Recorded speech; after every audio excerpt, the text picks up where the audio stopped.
You can kill creativity, but you cannot really truly teach it. It's a spirit. There's a lot of psychologists doing research about who are creative people. Yes, everybody is creative, but at certain times, because of institutions, because of families, the community, the culture you grew up, you learn not to be creative because you are rewarded to be able to conform to our norms. Then you feel much better to conform.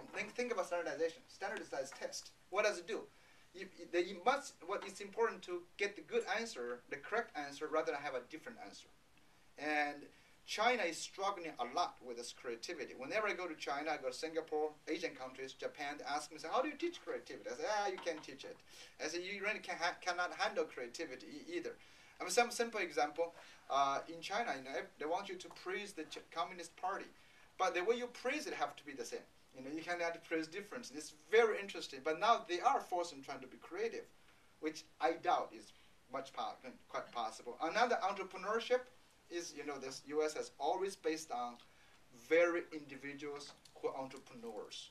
This is something other cultures, other education do not support very well. The U.S. does. And later I said, I have some slides talking about how we do this.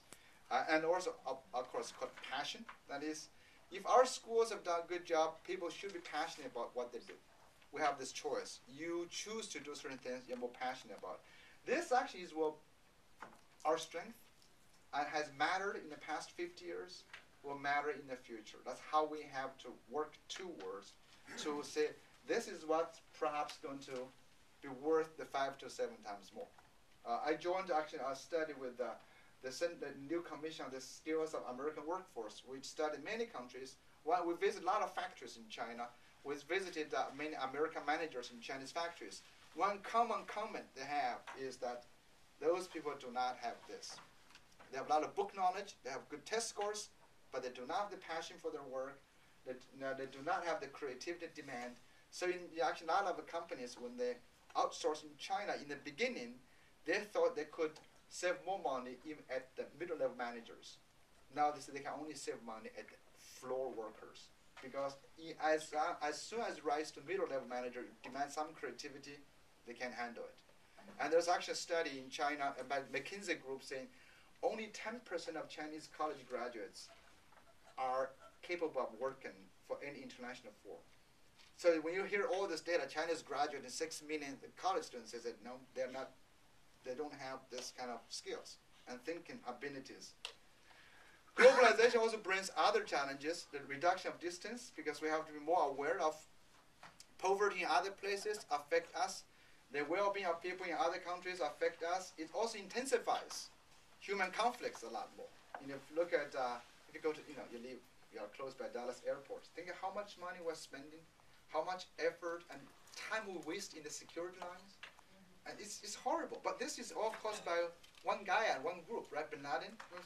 Because he had access to great technology. And technology is, even one person, one small group have access to technology and cause a lot of trouble for many people. All this, of course, we have the environmental degradation, disease. All this globalization, short of distance, makes a lot of local problems global. So our students also have to face this kind of challenges. It's not a local thing anymore. So now the challenge, I use Daniel Pink, who wrote a book called A Whole New Mind, Moving from the Information Age to the Conceptual Age. He actually lays out this challenge as 3 A's in the 21st century. Number 1 is Asia. I don't necessarily agree with Asia, because it's not only going to be Asia. I think in 20 years, it's going to be Africa, for example. But that's still an A, I guess. So still works. So the question with Asia is outsourcing. Can someone overseas do it cheaper? So the same job cheaper? That's the question number 1. Second A is automation. Can a computer do it faster? Think about what knowledge you're teaching your children. And now this one is, I need a bit more explanation. Another A is called abundance. In a lot of developed countries,